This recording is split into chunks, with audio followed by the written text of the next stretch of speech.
Good evening, ladies and gentlemen. Thank you very much for joining us today for this very interesting, very interactive, very important session. And before I introduced our special guest for today's event with all of you, I would want to share with you that this initiative is specially tuned for members to offer employability support, to offer employability advice to our members who hold a global passport to work anywhere in the world. Okay, and I think as the caption on the wall already says, stay connected with your global network. Mansoor is also going to talk about the worth, the value that your global network holds for you. This session, this webinar is not just being seen in Pakistan. We have participants from Sri Lanka, from Vietnam, from Bangladesh, from Nepal, and of course from Pakistan, all sitting in this session here today. So I'm sure all of you are going to enjoy this session. All of you are going to learn from the experience that our trainer, our member, Mansoor Khawer, brings for you. But before going forward, if I may very quickly introduce Mansoor to you. Mansoor is an ACCA member who, started his educational career from Pakistan, but during his educational career, he migrated to the UK, and having spent quite a number of years in the UK, having had a good understanding of the profession, how it worked in the UK, very willingly he came forward and said that he would want to deliver value to other members also who are aspiring to work in the UK, for them to fully understand, how the UK market works, what is in store for professionals in that market. Mansoor is a director partner in a reputable firm in the UK. So before any further ado, and before stealing the thunder from Mansoor, if I may hand over to you to fully introduce yourself and also kick off the session. Thank you very much. Sure. Over to you. Sure, indeed. Harun, once again, thank you very much for your kind introduction and for making this webinar possible. So, and yes, I would like to welcome you all today to today's webinar here. In this webinar, I'll be sharing my exciting life journey with ACCA, and we'll also cover the UK job market prospects, some common challenges faced, and the opportunities. For ease of reference, the topics were already emailed to you, which I'll be talking about here. I'm quite happy to take questions on the go, and there will also be a Q&A session towards the end of the webinar. As you all know, ACCA is a worldwide leading qualification that opens door to the world of opportunities for you. So once you are qualified, the world is your oyster. The employers across the globe respect and acknowledge the high standards set by ACCA, and they seek ACCA candidates to drive their businesses forward. There are various flexible routes to the qualification, and you can set your own pace here. Just a little bit more background about myself. I am an FCCA, and I'm also a chartered tax advisor, so I specialize in taxation. I'm currently working as a tax partner of an accounting firm in the UK called Cartwright's Accountants. Previously, I used to be an ACCA lecturer, and occasionally I'll give some talk for ACCA events and other universities. I'm also regional ACCA panel member of Luton, Bedford, and Northampton Society in the UK. Just taking it back to the beginning of my journey. So I started my accountancy journey in 1998 with scans in Lahore as a CAP student.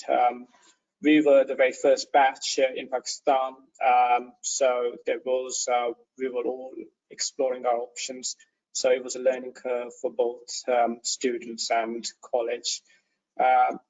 After finishing my CAT, which stands for Certified Accounting Technician, it gave me a very good background and foundation to continue my journey into ACCA.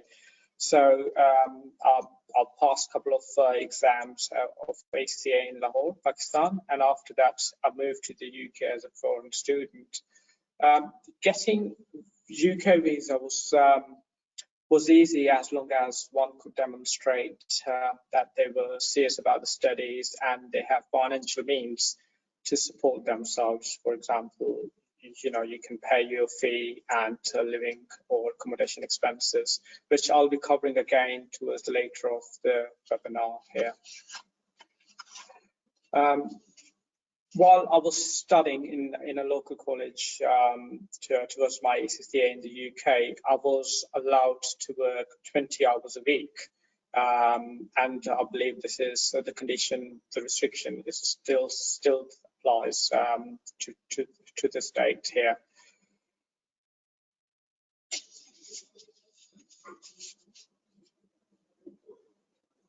I've got disconnected, Harun. No, Masroor. You're connected.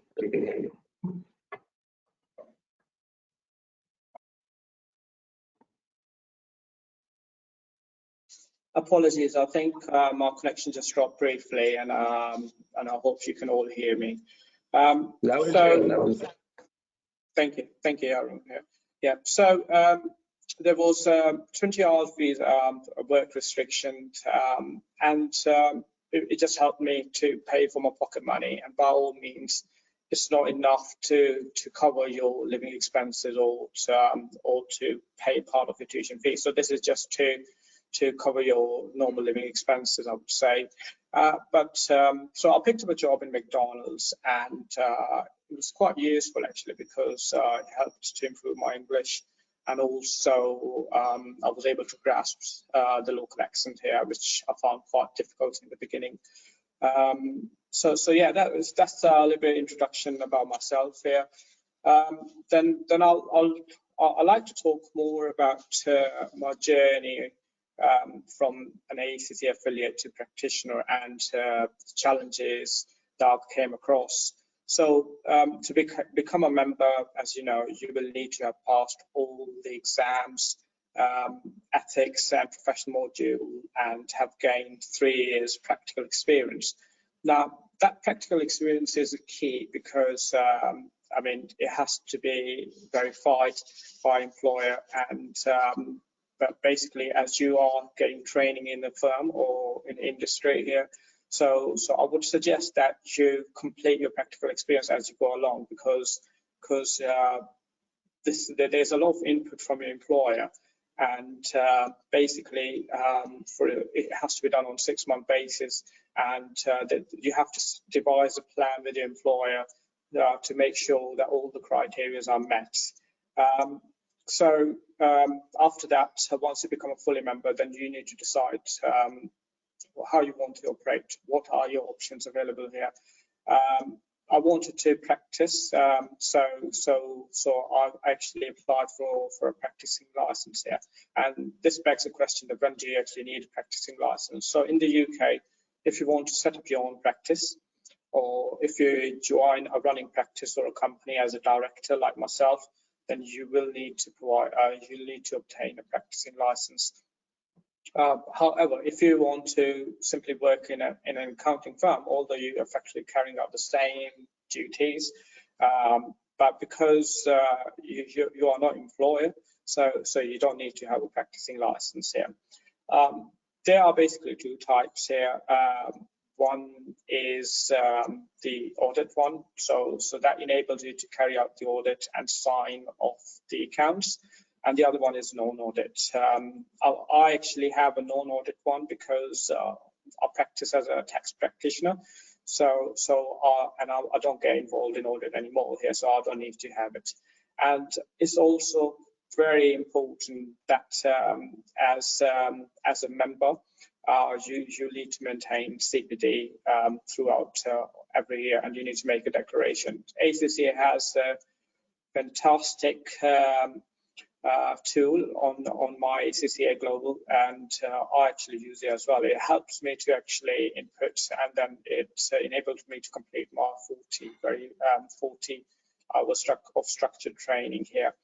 there's a whole lot of information available on ACCA websites, and I'm sure if you navigate the website, you can go through the relevant section very easily. Back to my journey. So when I've qualified, I was an ACCA affiliate, and I actually struggled to get articles due to lack of experience. I was getting a lot of calls for interviews based on my qualification here, but when the jobs I was applying for, even for training here, they expected for some kind of experience.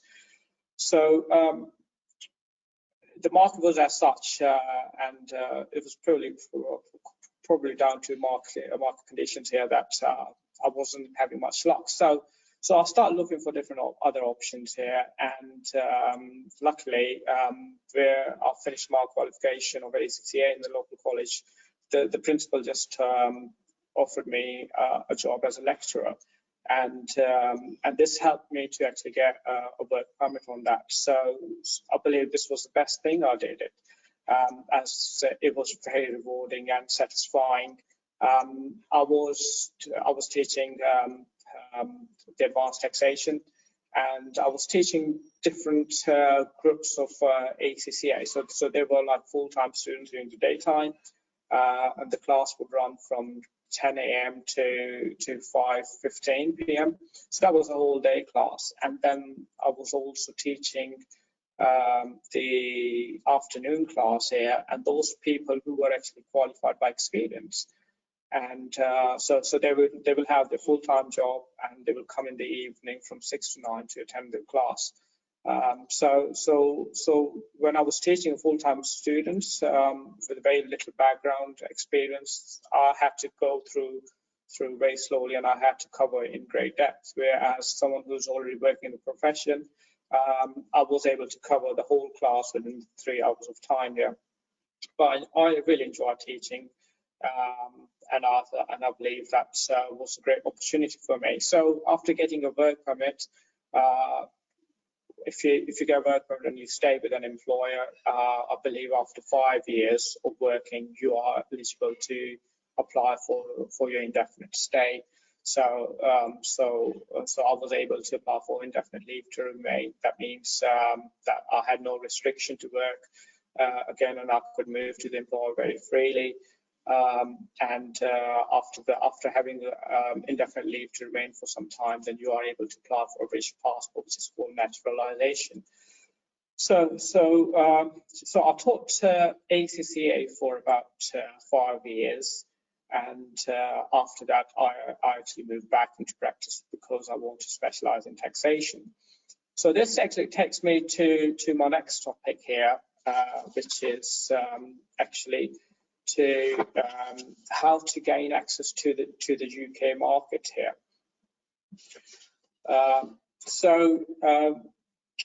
There is a huge demand for professionals like yourself currently in the UK, and as there is a shortage, so employers are really struggling to fill the positions in. And I think pandemic has played a part in it. So post-COVID, the employers are struggling to fill in the positions, and they are looking for alternative solutions here, such as outsourcing. And this is where you actually come into play.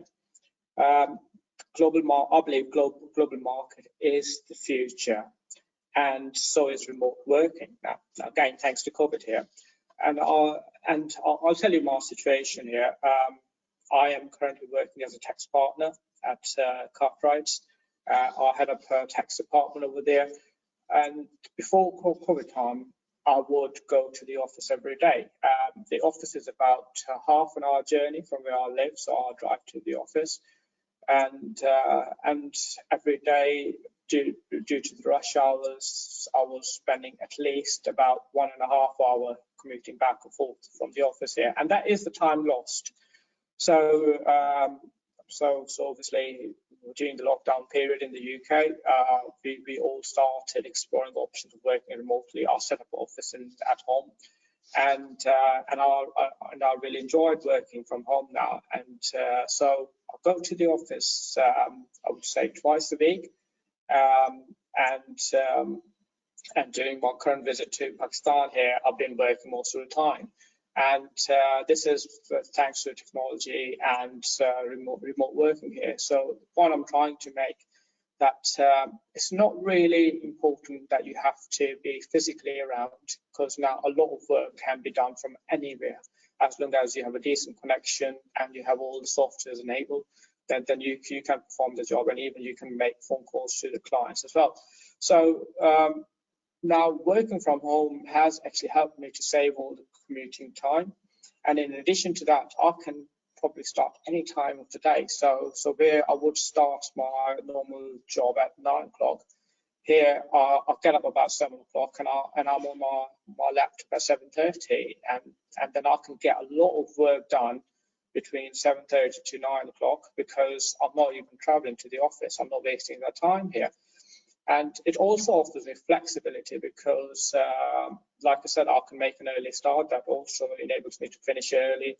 And if I have any doctor's appointment or I have any appointment for kids at school, then I can sort of just go out quickly and attend to the matter here. Yeah, so it's a great deal of opportunity for me, and we have applied. A lot of UK employers have applied it as well, and this is now regularly advertised in all the job markets as well. The way employers are posting, they offer flexible option here. So the accountancy firms are looking to hire overseas professions to fill in the gap because of the shortage in the supply, and it also helps them to lower the cost here, because obviously if you hire a same professional working in the UK, then you would pay an X amount here. But here, if someone is working remotely, they will be able to pay a very competitive salary according to the local market, but it might still be cheaper for the employers here. So I would believe that outsourcing is the way forward here. And being an ACCA member, being qualified, so you have all the right tools. And the next thing is to actually how to apply in practice, how to become, how to gain access to the UK market here. So there are a lot of websites which you can actually found on through Google. You can just browse it on the internet here. For example, one of the most common websites that where the employers regularly post the jobs is called Indeed.com. So I'll spell it for you. It's INDEED.com. And then there's another website which is called TotalJobs.com. There's another one, Reed, REED, read.co.uk. So employers and even the recruitment agents regularly posting the jobs there. So there is. Now, with your relevant experience, you need to make sure that you have good understanding of the softwares that are regularly used by the UK employers here, because if you have that awareness, then you can probably demonstrate that you require very minimum supervision here. You have good understanding and you can come hit the ground running. So the softwares I would recommend, the first one is called Xero, Xero. The next one is Iris, IRIS, and the third one is QuickBooks. So these are the main softwares that we use in the UK, and I would strongly recommend that if you actually go to the website here, you can actually download the software for a small fee, and you can also ask for structured training, because as a software provider, everybody needs a training. I mean, I use Iris quite a lot, but in my previous firm, I was using completely different software. So when I joined Cartwright, I contacted Iris and they provide me structured training. So it is very important that with your right qualification here, if you can actually get the grasp of those softwares here. And these softwares, they also provide some certifications. So for example, Zero XERO, if you look it up and you contact them, they will provide you training, and then after finishing the training, you become Zero certified, and you can put that on your CV here. So this is where it's very important that when you are actually applying for a job, which I will cover in a bit, you can put those essential skills here. So you can demonstrate the employer, you have the right qualification, you have working knowledge of those softwares here, and you just require minimum training just to hit the ground running. So that actually takes me to the next topic, which is job hunting strategy. As an employer, I regularly get involved in the recruitment process, and I actually post the ads, the job ads on those websites, which I mentioned already. Recently I was employing for a tax trainee. Now, trainee means it's an entry-level job here, and I was getting about hundreds of CVs on a daily basis. And it would take me about 10 minutes to reject 75% of those CVs, of those applications here, because they would simply fail to meet the requirements of the job being advertised here. So this begs to a question that whether one CV fits all, whether if you just have a standard CV, it's very important what you put on your CV, and then if you're applying to hundreds of jobs there, and whether what employer has listed about the job description, the requirements, whether your CV actually match those requirements or not. So if you have a one standard CV, it may not actually serve the purpose. It may not even enable you to get an interview, which is very important. So my suggestion is that you should have a basic CV, and in that CV here, obviously, you start with a very brief introduction about yourself. It's a small personal profile here, which shows that about your personal attributes here, your ambitions. So perhaps about 2 or 3 lines over there. And then after that, you would put down all your professional qualifications, starting from the most recent one. So employer can straight away see that if you put down, let's say you are ACCM member, you put down ACCM member and you qualified at that time, employer. If the employer is looking for an ACCM candidate, straight away on the very top of your CV, they can see that yes, you have the relevant qualification. Then after the qualification sections, I wouldn't suggest that if you're applying for ACCA, then you go down to put down every single qualification, which is not even relevant for the job. So, for example, mainly you can start with your professional qualification and then any academic, but you don't have to provide the entire list here because your CV ideal length should comprise not more than 1 to 2 pages. So you want to be very concise, and at the same time you want to demonstrate that you are ticking all the boxes on your CV here. So formatting is very important. Then the next thing is covering letter. So for example, when I was posting the jobs here, on my job description, I said that thank you very much for your CV, but the requirement is also to apply for a covering letter. And covering letter, I would say, is as important. And the reason for rejecting so many applications, without going into too much detail, is because that the requirement on the job post was to apply with the covering letter explaining why you want this job. And a lot of people, they simply just applied with their CV. So within the covering letter, employer picks up a lot of key attributes, for example, about your communication skills, and they also want to see that why you actually applying for this job, why you're applying for this position here, and how your skills are relevant to the requirement here. So covering letter actually sells here. So it's a very good pitch. I would suggest that you have to tailor your CVs to some extent for each relevant position, and at the same time put your covering letter to explain about your key attributes here, your skills, and try to match your skills with the opportunity here.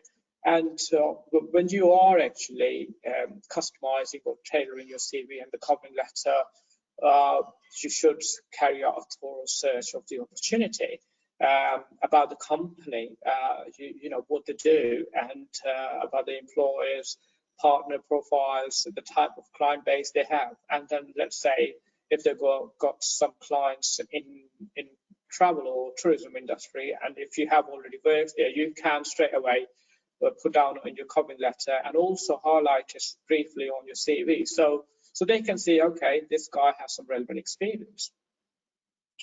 So yeah, it's quite important matching your skills with the job requirement. Now, if you get a call for the interview, I would think that this is 50% of the job is done, because the employer is already interested. They're already keen to have a chat with you. So now you need to just go and convince the employer that yes, you are the right candidates. But you need to demonstrate your skills, what you put down on your CV in person. Now, obviously, a lot of employers, as I said earlier, they are looking to expand, and they're looking to reach out to the global market. And so they're quite happy to obviously, if the job is going to be done remotely, and whether you're based in Pakistan or Sri Lanka, so where you're going to, so it's not going to be possible for you to travel to the UK just for the job, or they probably won't be able to come to you. So if the job can be done remotely, so the interviews as well here.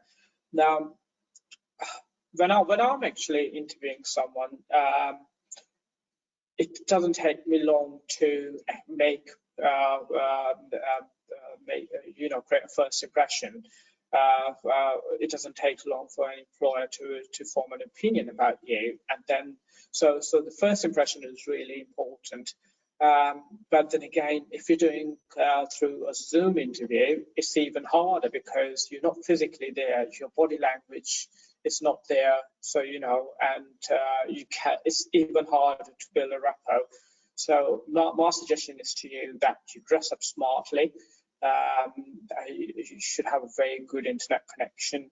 You should test everything that your equipments are working, and you should be in a quiet place, and you should have a clear background, just like myself here. Okay, or if you don't have, just have a clear background like a wall, or you can also use some filters on Zoom, which offers you. You can use. I wouldn't suggest use a blur, but if you have an office background or something that you can use, a virtual background that you can use, that would be great here. Now, during the interview, it's important to listen to the questions carefully and be very attentive. So remember that the employer is here to sell the job to you. So, and at the same time, I would say there's a transaction taking place between employer and employee. So employer is to sell the job to you. They want to explain why they are a good employer, and why it is why the opportunity has arisen, and so they will talk to you more about the job opportunity. At the same time, you need to convince the employer that you are the right candidate. So when the questions are asked to you, you have to be very concise with your response. So for example, when I begin an interview, I mean, people have different approach, but I mean, I can only tell you from my example, or when I was actually being interviewed at early stages of my life.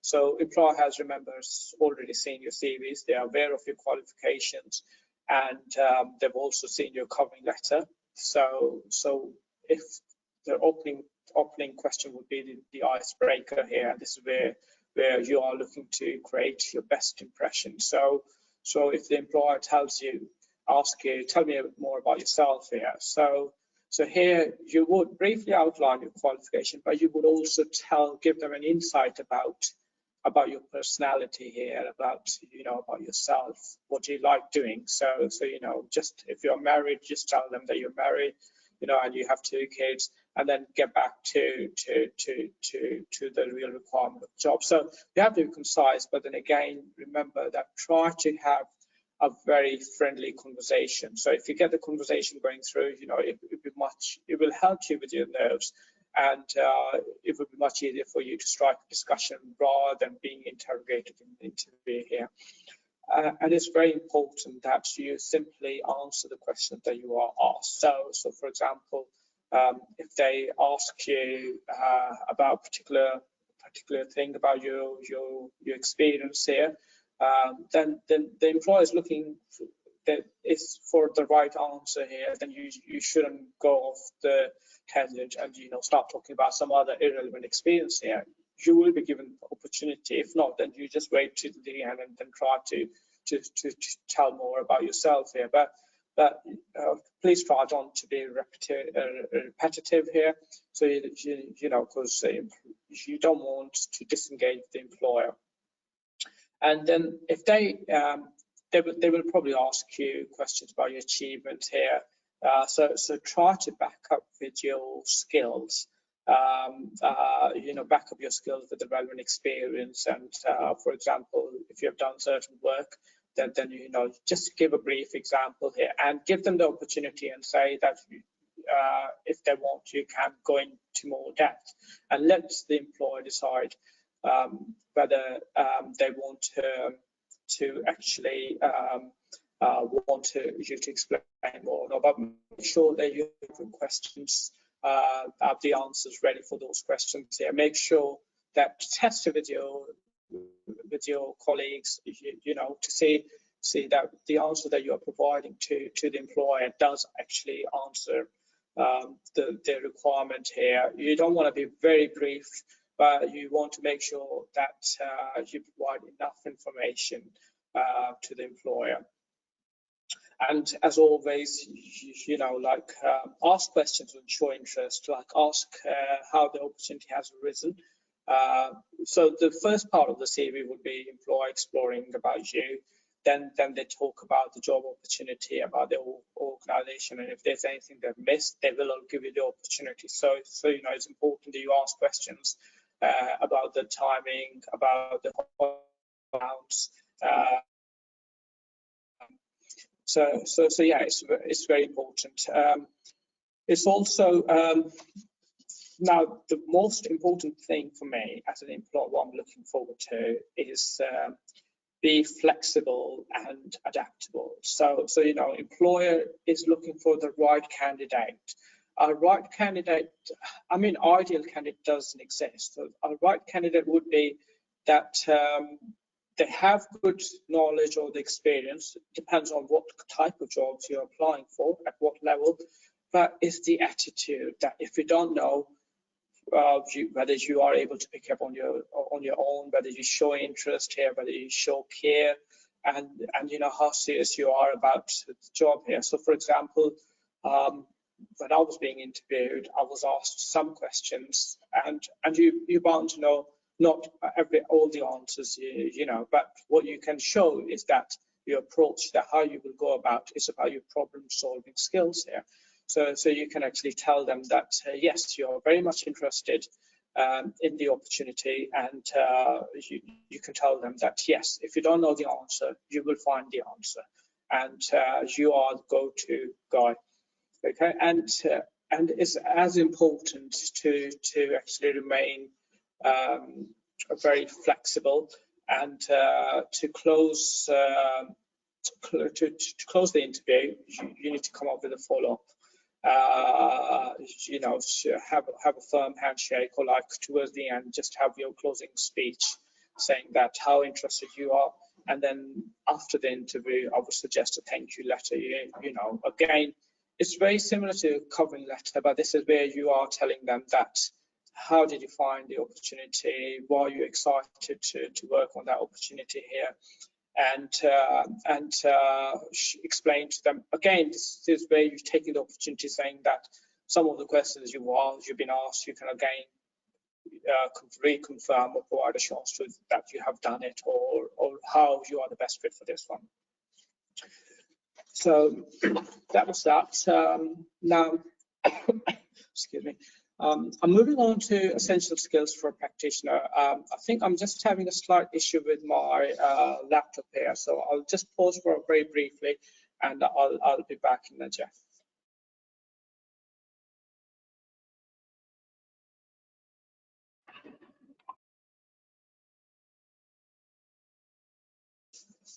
So thank you for your patience again. Now, I'm going to now move on to my next point here, which is essential skills for a practitioner here.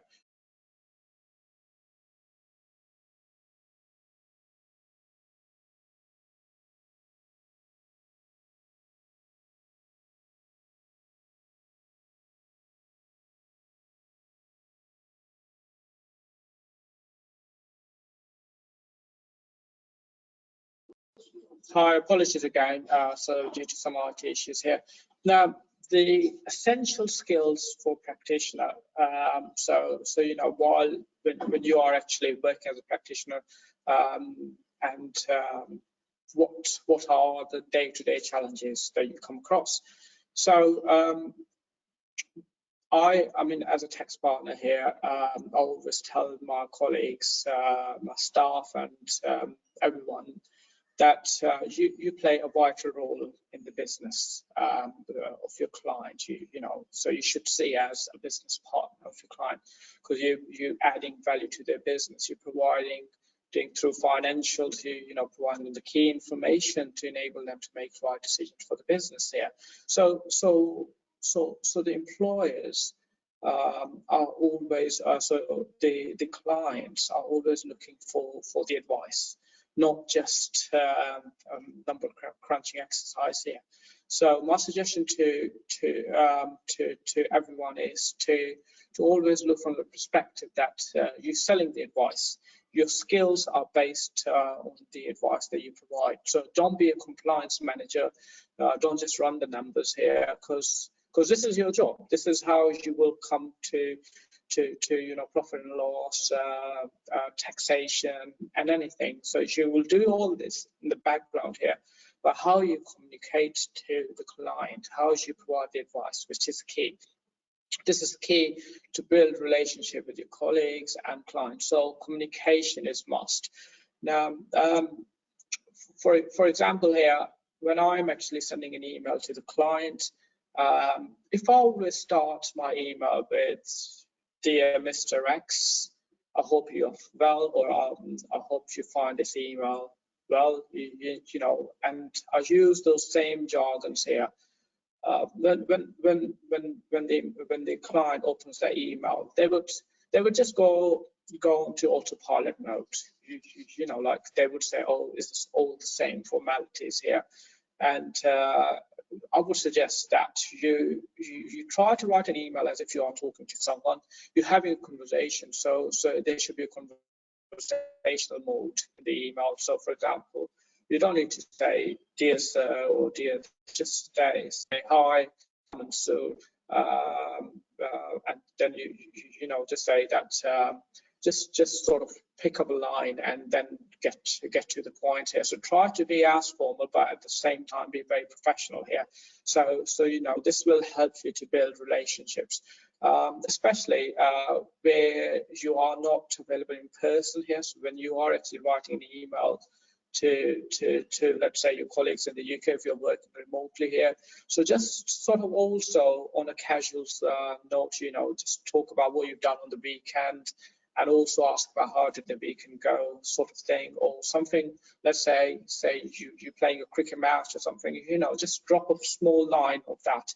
So because your relationship is not strictly up to doing your work here. The relationship is that you become their partners, business partners here, and you're selling the advice here. So my suggestion is that it will help you to break the ice. It will help to form the relationship. So start with a little bit more informal way, and then just add a personal touch or a note towards the end here. So just to keep the conversation going. It's not that in the same format every time we start the email, and in the end you just say thank you very much, and all this and that. So perhaps you can end your email with best regard, best wishes, or say looking forward to speaking to you next time, and just with your initials towards the end here.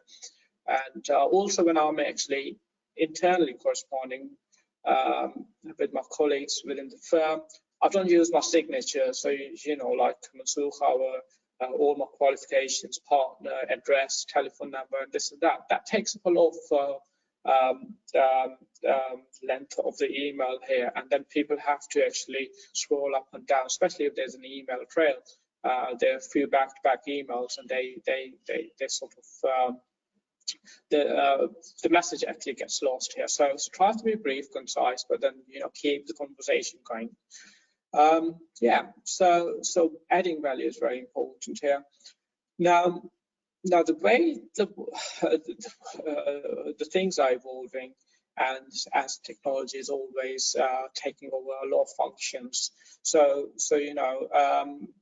I personally think that a lot of accountancy functions will be replaced by automation here. So for example, in the UK, we use a software called Zero or Cashflow, and basically it links with your bank of the client, and within one click of a button, all your bank is reconciled. So you don't have to manually enter it onto Excel or onto the software each transaction. This can be done by a computer. And let's say if you got loads of income and expenses receipts here, you don't have to manually input. There is another software which is called, I think, Receipt Bank. And that's just like with your phone. You can take so many images of those invoices here, and everything gets uploaded onto an Excel for you to further analyze here. So going forward, if you want to survive in this very competitive world, then you have to find your own niche. You have to look for your specialization here. So if you're working, so for example, in taxation here, so I found my niche that I wanna provide advice to inheritance tax clients here. So that's my niche here, and I am focusing on that, so people know that I'm a specialist. I can provide advice on other areas of taxation, but this is my niche, and this is where I have sort of developed my skills. So simply, as I said earlier, there is a lot of demand for bookkeeping software such as Xero. So you need to find a niche, and then say that if you want to target the UK jobs, then you should be Xero certified, or get the accreditation, get on your CV here, and then use it as your selling point. So perhaps you know, like when you're applying for a position here, and you know that there's a bookkeeping position here, or management account position here, or even for audit here, then look for those relevant softwares and try to get some understanding of those softwares, and then sort of use it as a selling point. Now, I'm quite conscious of the time here, so I'm quickly going to wrap up to my last point, which is life in the UK. London, as probably you have some idea, London is one of the most expensive cities in the world. The exchange rate to PAC rupees is, I think, more than £1 is more than 250 rupees. So I mean, when you're working in the UK, it's still a pound, but and it holds some value, but obviously here it's 250 rupees. So if someone is planning to relocate to the UK, they need to be mindful of certain things, that they need to have a budget in place. That if they bring their local currency, it's going to be utilized very quickly here. So they need to have some source of income straight away in order to survive. So again, now living in the UK, you have to be very careful about the selection of your place where you're going to reside. I can just give you an example that I live about 18 miles from a workplace. So that's about I would say about close to 25 to 30 kilometers. And I'll drive, and it takes me about 30 to 45 minutes, depending on the driving conditions. I try to actually use a train. I mean, the public transports are excellent there, and you don't even need to have a car if you're actually living within the city. I live just outside the city in the suburbs here. But just to give you some idea, that although I'm not really far in the UK, about half an hour or 45 journey is very convenient. People do travel long distances, but just to travel to and from work on a public transport, it would cost me close to £500 a month. So this is quite expensive. So you know, if you the biggest condition is obviously the place to rent, and the second biggest expense is the commute here. So you have to be very careful that selecting. And I would suggest that if you come into the UK and start working over there or trying to settle here, I would suggest that try to live as close to your workplace here, so you know you can save commuting time and cost as well here. So yeah, these were my tips. This is I'm sharing my life experience. I've lived in the UK for 22 years, and I thought I would take this opportunity to just give you some insight here. And I'm quite happy to take questions now. Thank you very much for listening to me. Thank you so much, Mansoor, for all the information. We have a couple of questions lined up for you, so Sure. I'll just start shooting them at your end. So, we have some comments from participants. One of them is saying he has applied for a lot of positions in the UK while job hunting, and he takes on all the check boxes on the requirements of that job, a specific job, but he hasn't received any answer from the employer multiple times. So what would be your advice on that? And the second thing that he has mentioned is whenever he applies for a job, and if he receives an interview, a call from the employer tends to they prefer that the candidate is in the UK rather than being in Pakistan. So what are your thoughts on these comments? Very fair question, actually, and I totally understand where the candidate or the participant is coming from. But like I said, the world is changing now. So where it used to be the case that the employers really wanted to actually have people working in their offices. So a lot of firms are now reaching out to regions like Sri Lanka and Pakistan. Even in my firm, we are thinking of expanding to our operations to Lahore. So my suggestion is that when you're applying for those jobs here, don't be disheartened or disappointed if you're not getting any response here. Perhaps tweak your CV, and probably when you are putting it in your covering letter here, you tell them that you are capable of you can do the job remotely, and then you can tell them that you have the relevant qualification experience.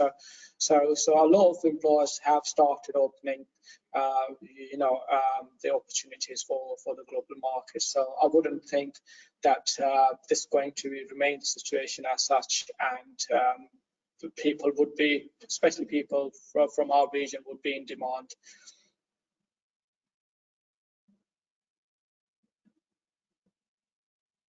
Okay, so my next question is from a participant, and the participant saying, can you advise on the advantages of having a UK outsourcing firm while the firm is based in actually UK, but the resources are working here?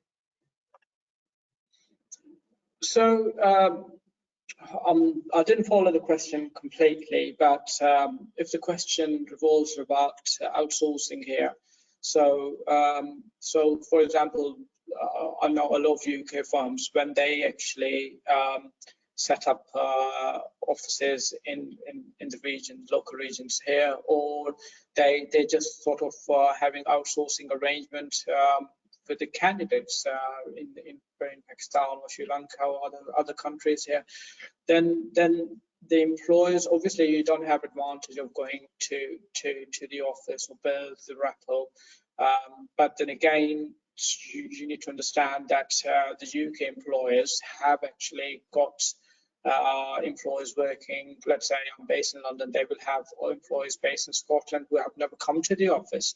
So you know, they are as remote as you. They are, you know, they're just internet away from the UK employer. So when you are working in the office, obviously there are advantages that you will have good client interaction or with the colleagues here. But I wouldn't think this would be a disadvantage here, as long as you maintain the relationship and you have effective means of communication with your UK employer while working remotely. Okay. There's another question. The participant is asking what would be the appropriate salary range for a recent ACC member with 1 year of post membership experience. What would be the salary range? Well, yeah, this is a very good question here. So I would say that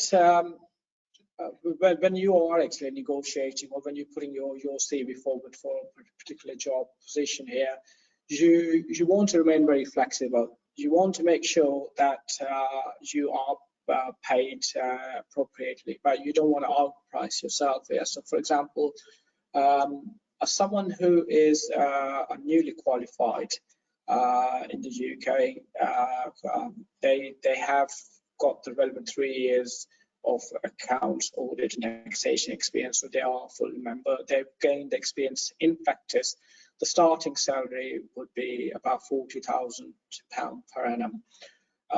Now, where employers are looking to recruit remotely, you don't want to sort of demand that kind of salary because there's no advantage to the employer here. So it would be based on your region. So you know, you would ask for a salary range. So ask for employer expectations here. At the same time, you want to see that if you are approaching the UK employer directly here, you don't want to outprice yourself because there are a lot of outsourcing companies based over here who have similar arrangements with the UK employer. So you know, they also add their markup. So for example, a trainee position where we will take someone on at 20,000 here, we could, by outsourcing, we could probably take anything between 10 to 15,000. So hence there's savings here. But if you're going to demand close to 20,000, then there's no real incentive to the employer. So my suggestion is that if you're going to pitch to the UK firm, try to get some knowledge from the local outsourcing companies and see what their asking rate is, how much they are charging to the UK employer, and then try to discount it because obviously they're adding their markup.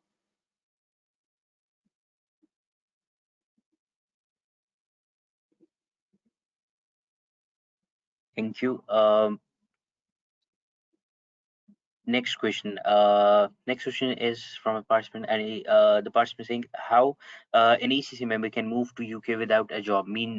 He means to say that if we do not have a job and we visit the UK just on a visit visa, is there any possibility of getting a job in that scenario?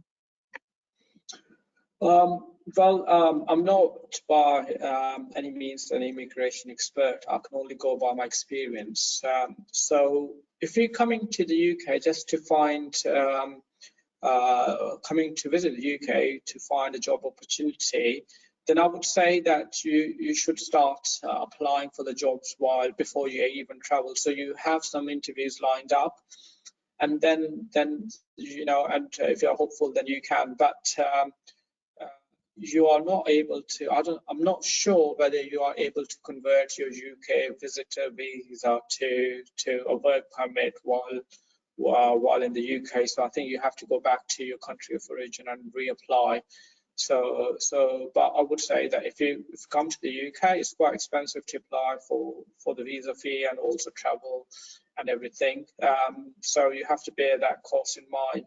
So, and I'm not sure that's how much what's the success rate here. So perhaps like anyone, the websites are available there. Perhaps you should start applying and then, regularly chase UK employers remotely rather than paying such an expense or the cost to come to the UK, and then you have to go back to your country of origin again to convert your visa. Thank you, Mansoor. The next question is that do the employers in UK hire non-assurance related professionals who are willing to move or relocate to UK? Do the employers hire these such of professionals? Yeah, the UK is quite a big market, and the industry comprises of so many different trades. So there are so many job opportunities here. But you have to bear in mind that the UK employers at the moment, because of tight immigration policy, they are quite reluctant to source the employee outside the UK, because they have to apply for a work permit, they have to get a license, and they have to follow a lot of compliance. So there's a lot of steps involved and cost to the employer, and they have to demonstrate that why they are not able to find a local candidate. So employers are reluctant to go for work permit route at the moment. So yeah, I would suggest that working remotely is way forward until things will improve in the UK.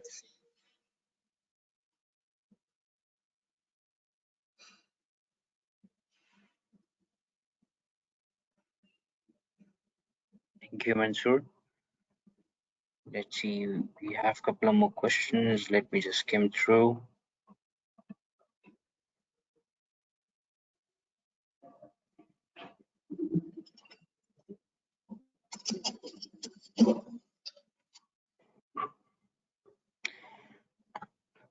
Okay, the question is, what are the prospects of taxation as a career in the UK?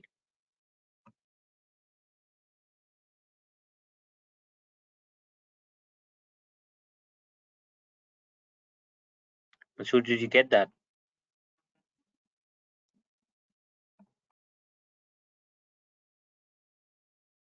I think his screen's frozen. It's a connectivity issue. Can you go to his room, Rose? Sure.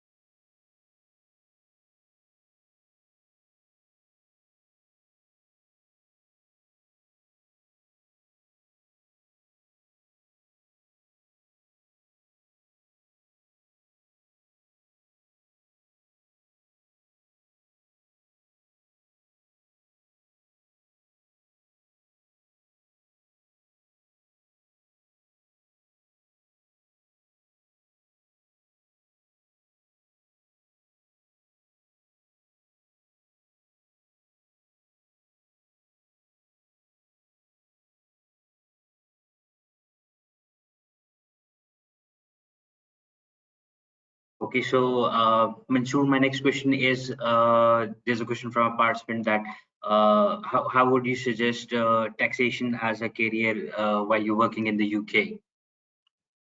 Yeah, it's a very good question, and this relates to my point earlier about finding a marketing niche. So, I mean, my current practice, we are 5-partner practice, and there are 4 accounts and audit partner, and I'm the only tax partner.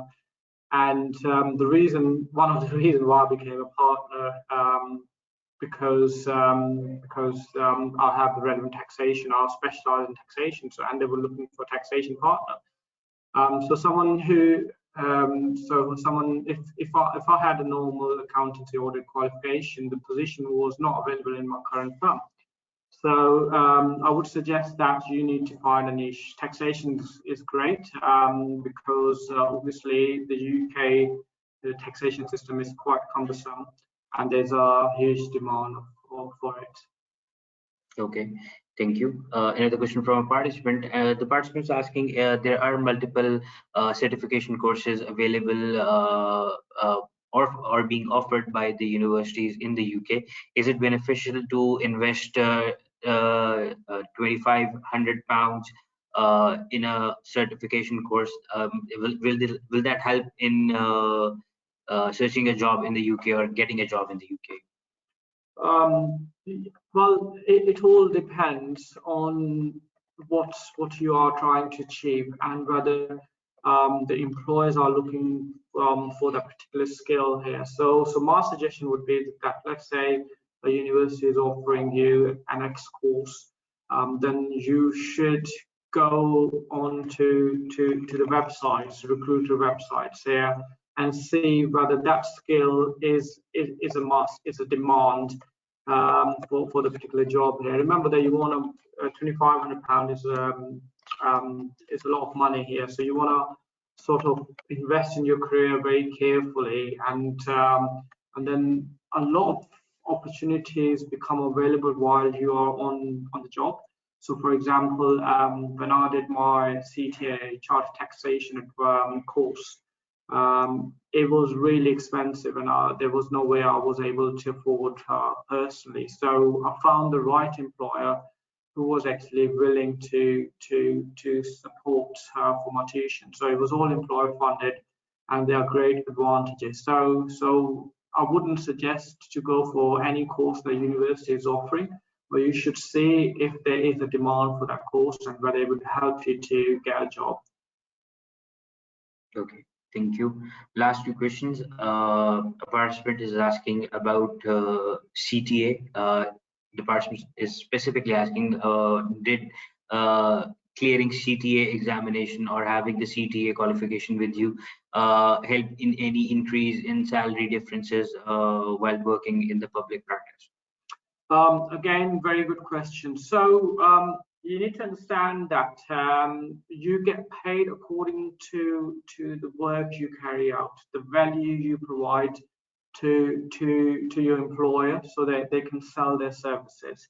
So audit is a great qualification, and then a particular, the audit is only carried out by large employers, large businesses. So because if their turnover has reached X amount of millions, so they are sizable business. Smaller businesses, they are exempt from audit. So obviously, when you're carrying that audit, your employer is able to charge a really large fees. So that means that if they are making money from your skills, you get paid accordingly. And the advantage of audit is that it's a global qualification, and you are able to perform anywhere in the world because the principles are similar. The problem with taxation is that it's quite interesting because the UK taxation is a niche. Niche has advantage that it gives you edge over other candidates because there are very few people who are tax consultants in the UK, but at the same time, it is so driven based on UK tax that it has very limited application outside the UK, unless those international firms have presence in the UK. So it is important that if you find a niche, you need to see that whether it would work for you in the long run. And also with taxation, yes, there are great opportunities because end of the day, your client is interested in minimizing their tax, paying the right amount of tax. So they rely on you. At the same time, it has limitations that it's so regional based. So someone who's working in Pakistan, then the UK tax would not help them to operate in Pakistan, but it would help them to work for companies in the UK. Thank you. A participant is asking, are the UK employers willing to sponsor someone outside the UK, or is studying in the UK the best way to get the work permit?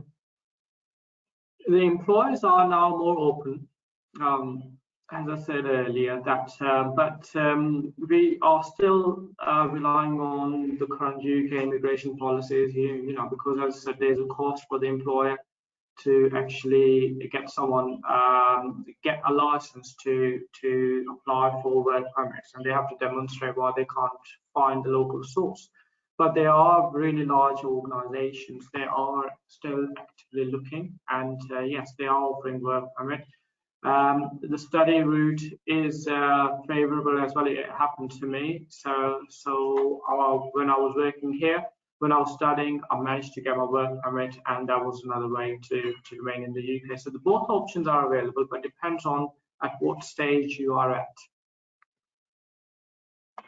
Okay, that's about it. I think we have covered most of the questions,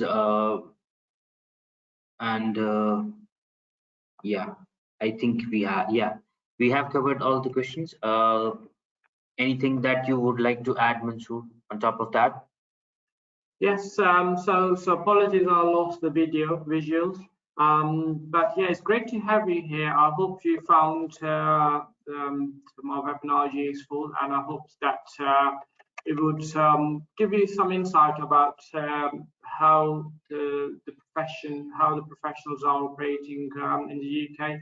But just to confirm my last point again, that your location, turn your location wherever you're based in towards your advantage, because like I said, a lot of UK employers are reaching out globally. So you need to make sure that you have the relevant skills, and then you are able to actually capture the market here, because I can see that a lot of UK employers are actually venturing out to the regions. Thank you so much, Mansoor, for all the information that you have shared. The participants are asking how can they connect with you on LinkedIn? Sure, my LinkedIn is available, so yeah, by all means, and also please direct all your queries to ACC Pakistan. Again, thank you very much for hosting this webinar. Thank you so much, Mansoor, for delivering all the information, and thank you all to the participants who joined us for this webinar. Over to you, Harun. Thank you very much, and I think very interesting session. A lot of questions answered, a lot of ambiguities cleared. We got a first-hand experience of how employers think and work, under what limitations in the market, and what are the particular areas that are opening up to experts outside the UK. So I think with this better knowledge, you would be more prepared, more geared up to land an opportunity in the UK. If we look at the statistics of members from different parts of the world who are moving around globally, UK appears on the top right now, and therefore a very attractive market for ACCA members, particularly in terms of relocation or global mobility. So I think an encouragement for all of you to think beyond boundaries. One last comment that I would like to make, and that is that a lot of organizations are now allowing remote workers. So if visas are a difficulty, which I understand they are, and they're beyond the control of employers or ACCA for that matter in certain cases, always consider the possibility of remote working or working digitally from a remote location. In the end, it's your expertise that matter, and I know quite a few individuals who, without using those freelancing websites, were directly employed with individuals, but based offshore. So I think that could be another possibility you could look at. With that, we call the session off. Thank you very much for your participation, and we'll keep bringing you such sessions from other parts of the world in future as well. So a very good evening to all of you, and take care. Bye-bye.